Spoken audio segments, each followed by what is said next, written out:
Let me ask you a question, one that has haunted humanity for centuries. What if all your striving, all your desperate effort to make it in life was actually pushing you further away from what you want?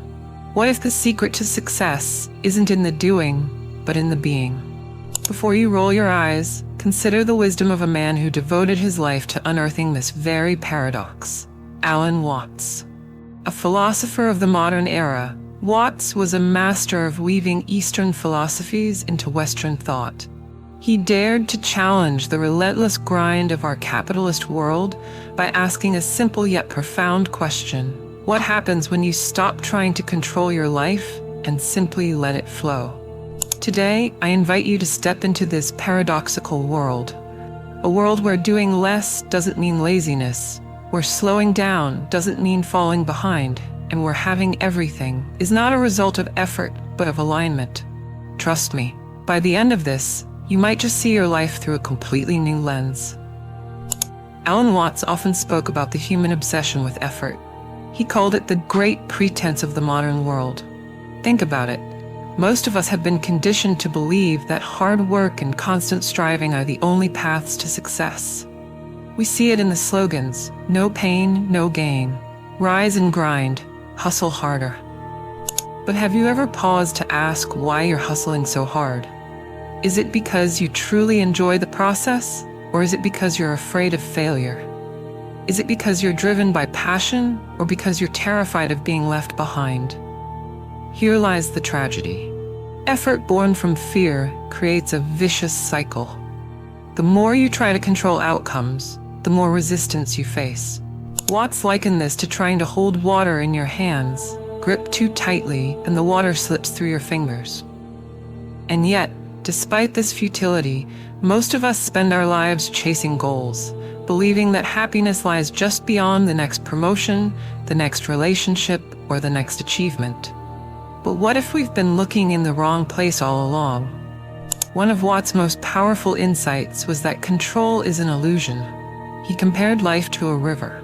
Most people, he argued, spend their lives trying to swim upstream, battling the current, exhausted but determined to make progress. Now here's the kicker. The river doesn't care. It flows effortlessly, carrying you forward whether you fight it or not. So why not relax and let the current take you where you're meant to go? This is not to say you should sit on the bank, doing absolutely nothing. Rather, it's about understanding the flow of life and learning to act in harmony with it. Watts called this the art of Wu Wei, a Taoist concept that translates to effortless action. It's not inaction, it's aligned action. Alan Watts wasn't a fan of overcomplicating life with modern buzzwords, but his teachings align effortlessly with the concept of manifestation. In essence, manifestation isn't about magically summoning things out of thin air. Instead, it's about understanding the relationship between your inner state and your external reality. Watts believed that our experience of life falls into one of three paradigms: having, doing, or being. Let's begin with the having paradigm. This is the space where most people find themselves trapped. Life feels incomplete, and the focus is entirely on what is missing: money, relationships, status, or recognition. It's an existence built on lack, where happiness is always tied to something external and perpetually out of reach. People in this state live as victims of circumstance, believing that life happens to them, not for them. Watts likened this to a dog chasing its tail, endlessly seeking peace by running away from life itself. The irony, of course, is that this constant pursuit only deepens the sense of dissatisfaction. A slight improvement is the doing paradigm, which appeals to the more action-oriented among us. Here, you acknowledge the need to take control of your life, but the means of doing so is rooted in relentless effort. Hustle culture thrives in this paradigm, with its glorification of grinding, sacrificing, and pushing through exhaustion. While this level often yields tangible results, it comes at a steep cost: burnout, emptiness, and the nagging feeling that no matter what you achieve, it's never enough. Watts would argue that this is like trying to swim upstream in a powerful river, expending all your energy while making painfully little progress. Then there's the being paradigm, the ultimate state Watts encouraged us to embrace. This is where the magic happens, not through force or desperation, but through alignment. Here, you shift your focus from "what do I lack" or "what must I do" to "who am I?" By embodying the energy of someone who already has everything they need, you naturally attract those very experiences into your life. People living in this state radiate calm, clarity, and confidence. They are not in a rush to get anywhere because they trust life's natural flow. And as a result, life rewards their trust. As Watts often said, when you let go of the need to control, you discover that everything is already in your hands. This paradigm is not about inaction, but about inspired action. Action that feels effortless because it arises from a place of alignment. In the being paradigm, you become like the river itself, flowing naturally toward your desires without resistance. It is a profound shift, one that allows life to unfold effortlessly while you remain deeply present and at peace. In this state, success is no longer a distant goal. It becomes an inevitable byproduct of who you are. If Alan Watts were alive in today's era of endless grind and hustle, he would likely raise an eyebrow, and then proceed to dismantle the very foundation of hustle culture. The glorification of overwork, the badge of honor we give to sleepless nights and relentless schedules, is a phenomenon Watts would call a grand illusion. The modern obsession with doing more, faster, and harder isn't a testament to human ingenuity. It's a symptom of profound disconnection from ourselves, from life, and from the truth that we already have all we need. Watts believed that productivity doesn't stem from force or sheer willpower. Instead, it comes from what he called inspired action. This is the action that feels effortless because it flows naturally when your mind and body are in alignment with who you truly are. He often used the metaphor of music to illustrate this. Watts once said, "The point of music isn't to rush to the end of the piece. If that were true, the fastest players would be the best. The point of music is the journey, the rhythm, the flow." Life, too, is meant to be lived like music, not as a desperate race to the finish line, but as an experience to savor and dance through. So why are we so eager to sprint to the end? Watts would say, it's because we've tethered our worth to our achievements. The root of hustle culture lies in a fragile sense of self, one that identifies with external metrics like success, productivity, and status. But as Watts famously reminded us, you are not a drop in the ocean. You are the entire ocean in a drop. To truly let go of the hustle mentality, you must first realize that you're already whole. You don't need to prove your value through endless activity or accomplishments. From this state of completeness, action arises not from fear or lack, but from a deep sense of trust and abundance. When you embrace this perspective, you stop fighting life and start flowing with it. And in this flow, Watts might argue, is where the real magic and the real productivity lies. Let's take a moment to reflect on your environment, both the visible and invisible forces shaping your life. Alan Watts, an insightful observer of human nature, often emphasized how profoundly our surroundings influence us, whether or not we're conscious of it. You are not separate from the world around you, he'd say, but rather an intricate part of it. The environment isn't something happening to you, it's something happening through you.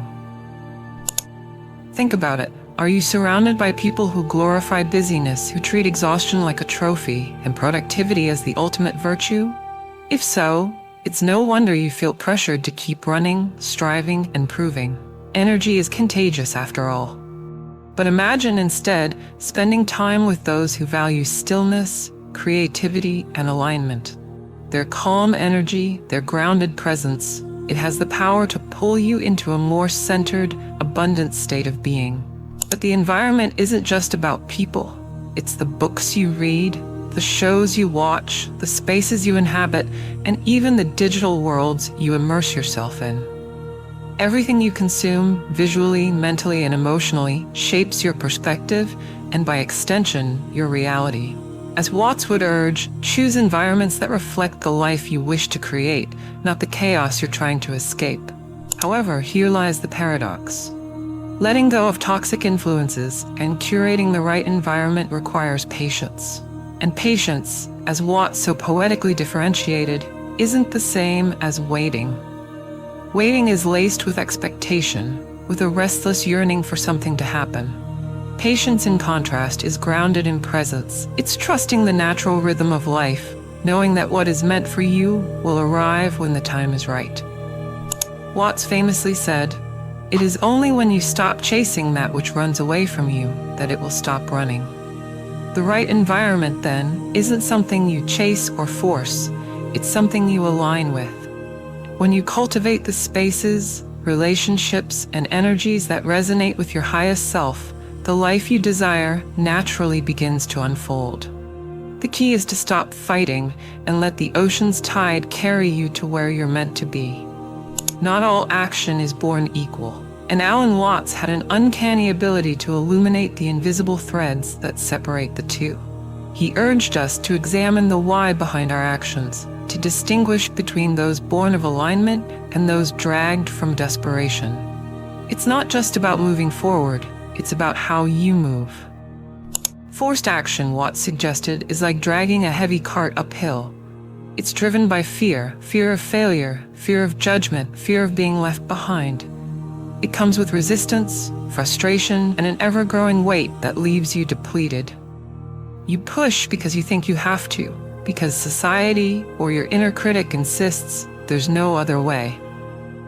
And though you may occasionally reach your destination, it often feels hollow, as if the journey cost you more than the reward was worth. In contrast, inspired action flows effortlessly. It feels like coasting downhill on a bike, the wind brushing past your face, momentum carrying you forward. It doesn't mean there's no effort, there is, but that effort feels joyful, meaningful, and deeply aligned. It's not about forcing life into submission, but about dancing with it, moving in step with the rhythm of your intuition and purpose. So how do you tell the difference? Watts' advice is disarmingly simple. Listen to how you feel. Are you acting out of guilt, obligation, or panic? That's forced action. Are you moving with excitement, clarity, and a quiet sense of knowing? That's inspired action. What makes this idea so radical is Watts' redefinition of success. The meaning of life is just to be alive, he said, reminding us that life isn't a race to achieve something beyond ourselves. True success isn't measured by wealth, fame, or the applause of others. It's measured by how aligned you are with your authentic self. Imagine waking up each day not with a mental to-do list of achievements, but with a heart brimming with peace. Peace not because of what you've accomplished, but because of who you are. Inspired action comes from this place of completeness, where life flows naturally and success becomes not something you chase, but something you are. Align your inner world with your desires and trust that the universe has a way of bringing everything you need at the right moment. When you act from inspiration, not desperation, you allow life to unfold effortlessly. So stop clinging, stop striving, and start being, for everything you seek is already within you.